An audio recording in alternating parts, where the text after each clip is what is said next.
नमस्कार दोस्तों, स्वागत है आप सभी का पाथफाइंडर पर। दोस्तों, डोनाल्ड ट्रंप ने जो करना था वो कर दिया, लेकिन अब दोस्तों बारी है इंडिया और रशिया के रिटेलिएट करने की। इंडिया के द्वारा ऑलरेडी रिटेलिएशन को शुरू कर दिया गया है। कल हमने देखा था कि कैसे इंडिया ने F-35 फाइटर जेट को लेने से इनकार कर दिया है, बल्कि अमेरिका को इनडायरेक्टली चेतावनी दे दी है कि अब अगर आपको इंडो पैसिफिक में कोई अलायंस के लिए पार्टनर चाहिए तो वो भी आप किसी और को ढूंढ सकते हैं। इस पूरी चीज़ को लेकर मैंने कल शाम को वीडियो भी बनाई थी, आप उसको जाकर के देख सकते हैं। लेकिन अब दोस्तों इंडिया और रशिया एक साथ मिलकर आ चुके हैं और अब एक साथ मिलकर अमेरिका को हिट बैक कर रहे हैं। कल दोस्तों इंडिया में जो रशिया के एम्बेसडर हैं डेनिस एलिपोव, उनके द्वारा एक बहुत ही बड़ी अनाउंसमेंट करी गई है।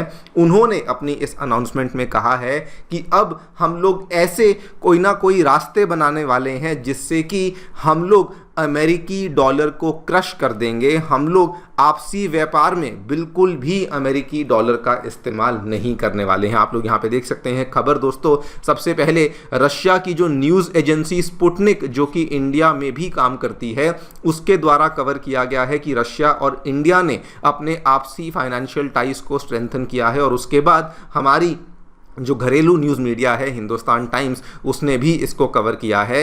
India Russia strike dollar after Trump tariff threats. और इन्होंने दोस्तों बताया भी है कि अब एक करेंसी को लेकर भी यहाँ पे बड़ा जॉइंट मूव देखने को मिला है अमिड दी यूएस थ्रेट्स, जो कि यहाँ पे डोनाल्ड ट्रंप की गवर्नमेंट लगातार ही इंडिया और रशिया के खिलाफ देती जा रही है। इसके बारे में तो हम लोग चर्चा करेंगे ही करेंगे कि हमें यहाँ पर एग्जैक्टली क्या देखने को मिला है। लेकिन इससे भी ज़्यादा इंटरेस्टिंग जो चीज़ देखने को मिली दोस्तों, डोनाल्ड ट्रंप की निंदा जो वर्ल्ड लीडर्स हैं, स्पेशली जो ब्रिक्स कंट्रीज के लीडर्स हैं, वो तो कर ही रहे हैं। लेकिन अब डोनाल्ड ट्रंप के घर में ही अमेरिकन इकोनॉमिस्ट हैं, जो कि दोस्तों आपको बता दूं वर्ल्ड रिनाउंड इकोनॉमिस्ट हैं, जिनका नाम है जेफरी सैक्स, जो कि अमेरिका की जानी मानी यूनिवर्सिटी कोलंबिया यूनिवर्सिटी में एक सीनियर प्रोफेसर हैं। इन्होंने खुलेआम डोनाल्ड ट्रंप को ह्यूमिलिएट किया है, उनके स्टाइल ऑफ डिप्लोमेसी की कड़ी निंदा करी है। एंड उसके बाद दोस्तों उन्होंने डोनाल्ड ट्रंप के जो ये टैरिफ थ्रेट्स हैं उनको भी खोखला बताया है, कहते हुए कि please don't fall for the American trick. और स्पेसिफिकली इंडिया और चाइना को ये बात कही है कि आप अपनी ऑप्शंस ओपन रख सकते हैं, कोई भी प्रॉब्लम आपको नहीं होने वाली है। डोनाल्ड ट्रंप जो भी ये कर रहे हैं इसका कोई भी बड़ा इंपैक्ट आपके ऊपर नहीं होने वाला। इस पूरी चीज का दोस्तों कल कई जगह पे इनका इंटरव्यू आपको देखने को मिल जाएगा। नीचे मैं आपको एक स्क्रीनशॉट भी दे रहा हूं, इसको भी जाकर के आप देख सकते हैं। अदरवाइज इनका जो इंटरव्यू है वो times of India, Hindustan times, जगह जगह पे आपको इनका जो इंटरव्यू है वो देखने को मिल जाएगा, जहां पर इन्होंने इन सारी बातों का जिक्र किया है। इन्हीं दोनों चीज़ों के बारे में दोस्तों हम लोग चर्चा करेंगे। क्या एग्जैक्टली यहाँ पे इंडिया और रशिया ने बात करी है, क्या इन्होंने इशारा किया है कि ब्रिक्स को लेकर भी एक करेंसी यहाँ पर सामने आ सकती है, वो भी हम लोग चर्चा करेंगे। और ये जो यहाँ पर अमेरिकन इकोनॉमिस्ट ने डोनाल्ड ट्रंप को लेकर कहा है, ये भी मैं आपके सामने चर्चा में लाऊंगा, और क्यों इनकी बात बिल्कुल सही है उसके बारे में भी हम लोग डिस्कशन करेंगे। आइए शुरू करते हैं मेरे साथ। मेरा नाम है अनिरुद्ध। यदि आप लोग हमें फॉलो करना चाहते हैं, हमारे लेक्चर्स के अपडेट्स को प्राप्त करना चाहते हैं, तो यहाँ पर दिए गए टेलीग्राम चैनल्स के माध्यम से ऐसा कर सकते हैं। दोस्तों, आगे बढ़ने से पहले आप सभी को बताना चाहूँगा कि आपकी यूपीएससी परीक्षा की तैयारी को आसान एंड अफोर्डेबल बनाने के लिए अनअकैडमी ने सभी यूपीएससी से संबंधित रिसोर्सेज को निःशुल्क अवेलेबल करवा दिया है। फिर भले वो मंथली करंट अफेयर्स की मैगजीन्स हों, प्रीवियस ईयर के क्वेश्चंस हों, एनसीईआरटी नोट्स की समरीज हों, या फिर प्रीलिम्स के फ्री मॉक टेस्ट हों, इन सभी चीज़ों के जो लिंक्स हैं ये नीचे डिस्क्रिप्शन बॉक्स में दिए गए हैं। कोई भी डाउट है, कोई भी आपको क्वेरी है, फिर भी आप लोग सीधा नीचे दिए गए फ़ोन नंबर्स पे फ़ोन कर सकते हैं, और हमारी जो डेडिकेटेड काउंसलिंग टीम है वो भी आपको असिस्टेंस प्रोवाइड करवा देगी। All right, directly coming to the development, क्या देखने को मिला है।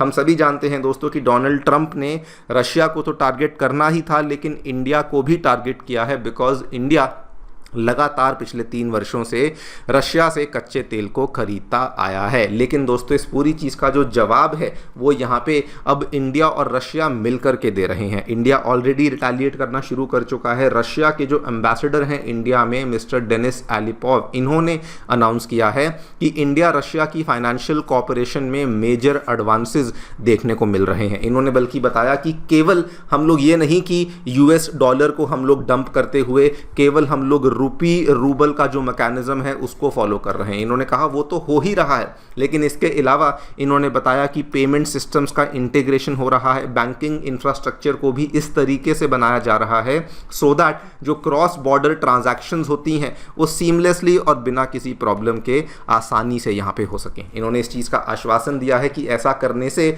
हम लोग जो अमेरिकी टैरिफ्स हैं और अमेरिकी जो वार्निंग्स हैं इनसे तो बच ही पाएंगे, लेकिन इसके साथ साथ जो इंडिया रशिया के बीच में बना हुआ ट्रेड इम्बैलेंस है, जो कि आपको मालूम होगा कि बहुत बड़ा ट्रेड डेफिसिट है इंडिया का, वो भी यहाँ पे एड्रेस हो सकेगा। वैसे आपको बता दूं कि this is not the first time कि इस चीज़ का हमें जिक्र देखने को मिला है। इसके पहले दोस्तों जब ब्रिक्स समिट हुई थी तब भी इस तरह की पॉलिसी डिस्कशंस हमें देखने को मिली थी। पिछले इसी महीने की बात है, जुलाई 6 और 7 के बीच में ब्रिक्स समिट हुई थी, बल्कि ये वही टाइम है जब ब्रिक्स का सम्मेलन हुआ था, जिसको देखकर डोनाल्ड ट्रंप और ज़्यादा यहाँ पे गर्मा गर्मी में आ गए थे, कहने लगे थे कि अब ब्रिक्स के ऊपर तो हम लोग 10% अलग से टैरिफ लगाएंगे वगैरह वगैरह, जब ब्रिक्स का सम्मेलन ब्राज़ील में हुआ था, और तब भी इस चीज़ को लेकर वो लोग बहुत खुश नहीं थे। क्वेश्चन ये आता है कि क्या इंडिया और रशिया ने ब्रिक्स करेंसी की तरफ इशारा किया है? तो नहीं दोस्तों, यहाँ पर ब्रिक्स करेंसी की तरफ किसी प्रकार का इशारा नहीं किया गया है, लेकिन हाँ ये इशारा ज़रूर कर दिया गया है कि we are definitely shifting away from the US dollar. बल्कि आप यहाँ पे देखिए कई सारी एकेडमिक स्टडीज़, ऐसी स्टडीज़ जो कि अमेरिका में ही कंडक्ट करी गई हैं, वो भी इस चीज़ को बताती हैं कि जितना ज़्यादा अमेरिका अपने डॉलर के इस्तेमाल से दूसरी कंट्रीज़ के ऊपर सैंक्शंस लगाएगा, जितना ज़्यादा वो उनको डराएगा धमकाएगा, उससे बल्कि जो वो कंट्रीज़ हैं वो खुद ही US डॉलर से दूर जाना प्रेफर करती हैं, खुद ही वो बायलैटरल पेमेंट सिस्टम्स को अपनाना प्रेफर करती हैं, जो कि अब हमें इंडिया रशिया के बीच में भी होता देखने को मिल रहा है। खैर दोस्तों, इस पूरी चीज़ के मायने क्या हैं? मायने बड़े सिंपल हैं कि भले कुछ भी होता रहे, इंडिया रशिया के बीच में जो कच्चे तेल का फ्लो है वो अभी भी चलने वाला है। आप मुझे खुद ही बता दीजिए कि क्या आज से इंडिया रशिया के बीच में ऑयल फ्लो बंद हो जाएगा? इतनी मैसिव इंडस्ट्री है, इतना मैसिव ऑयल का फ्लो है जो कि शायद ही दुनिया में कहीं पर भी दो देशों के बीच में नहीं होता हो, वो यहाँ पे हो रहा है। क्या वो डोनाल्ड ट्रंप के ऐसा करने से बंद हो जाएगा? I really don't think so. और दोस्तों ये सेम चीज़ जो कि मैं यहाँ पे कह रहा हूँ, ये सेम चीज़ USA के इकोनॉमिस्ट ने भी यहाँ पे इस चीज़ को कंफर्म किया है। इन्होंने कहा है कि जो ये न्यू रिस्ट्रिक्शंस अमेरिका और डोनाल्ड ट्रंप ने लगाई हैं, ये केवल अमेरिका की ही इनकॉम्पिटेंस को यहाँ पे एक्सपोज करती हैं। हिंदी में आपके लिए पढ़ता हूँ। उन्होंने बताया कि नए प्रतिबंध जो हैं ये अमेरिका की ही अक्षमता को उजागर कर रहे हैं, बल्कि उन्होंने ये भी बताया कि ऐसा करने से अमेरिका, जो कि अभी तक वर्ल्ड की जियोपॉलिटिक्स को लीड करता था, इकोनॉमिक ब्लॉक्स को भी वो एक तरीके से लीड करता था, वहां पर भी अमेरिका का जो इन्फ्लुएंस है वो यहां पर कम हो जाएगा। उसके बाद इन्होंने कहा कि ओवरऑल अगर ब्रीफ में कहा जाए तो ये गलत अप्रोच है। उन्होंने बताया कि हमें डिप्लोमेसी और नेगोशिएशन की आवश्यकता है सो दैट हम लोग रशिया यूक्रेन में चल रहा जो युद्ध है उसको सॉल्व कर सकें, और इस तरीके से अल्टीमेटम दिए जाने से किसी का भी भला नहीं होने वाला। बल्कि दोस्तों ये आपको बता दूं, he is not the first economist जिन्होंने ऐसा कहा है। इसके पहले भी कई सारे इकोनॉमिस्ट उन्होंने इस चीज़ को एक्सेप्ट किया कि डोनाल्ड ट्रंप के पहले जो बाइडन आए थे वो भी इस तरीके से वार्निंग्स दे रहे थे कि रशिया से ऑयल को आप लोग कट करिए, रशिया से ऑयल रेवेन्यूज़ जो हैं उनको हमें कम करना है। लेकिन आप भी यही हैं, मैं भी यही हूँ। क्या दोस्तों इंडिया ने रशिया से कच्चा तेल खरीदना कम कर दिया? बल्कि मैं समझता हूं कि हमारे कच्चे तेल का जो आयात है वो रशिया से बहुत ज़्यादा बढ़ चुका था। इसका मतलब बिल्कुल साफ है कि अमेरिकन प्रेशर ना पहले काम किया था और ना अब काम करने वाला है। बल्कि ये जो इंटरव्यू हुआ था जिसमें अमेरिकन इकोनॉमिस्ट ये सब बातें कर रहे थे, उन्होंने इसमें ये भी कह दिया कि ट्रंप जो ये वार्निंग्स देते रहते हैं ना कि अनकंडीशनल सरेंडर हो, पहले 50 दिन की डेडलाइन दी रशिया को, फिर 10 दिन की डेडलाइन दी। इन्होंने कहा कि इन वार्निंग से रशिया कुछ नहीं करने वाला है। यहाँ पे अगर आप इस तरीके की अप्रोच को फॉलो करेंगे तो इससे तो डेफिनेटली कोई भी आपके साथ आकर के बातचीत भी नहीं करेगा, बल्कि इससे प्रॉब्लम्स और ज़्यादा यहाँ पर बढ़ सकती हैं। ना दोस्तों आगे क्या होगा वो तो वक्त ही बताएगा, लेकिन इंडिया रशिया का ऐसे मोमेंट पे साथ आना ये बताता है कि ब्रिक्स का जो संगठन है ये और ज़्यादा मजबूत हो चुका है। इसका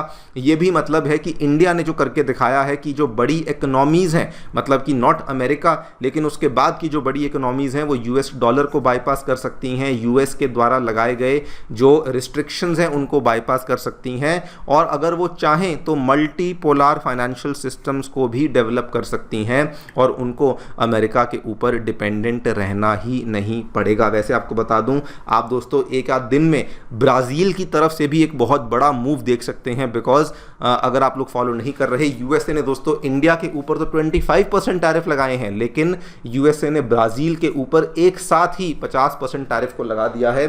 और वहां पर तो कहानी ऐसे लग रही है जैसे अमेरिका ब्राज़ील में रजीम को बदलने के लिए प्रयास कर रहा हो, और इसीलिए वहाँ से भी हमें डेफिनेटली कुछ ना कुछ रिटालिएशन देखने को मिलेगा ही मिलेगा। देखते हैं क्या होता है। फिलहाल के लिए वीडियो में इतना ही। आप डेफिनेटली अपनी राय हमें बताएं कमेंट सेक्शन में। Thank you so much for listening, stay tuned and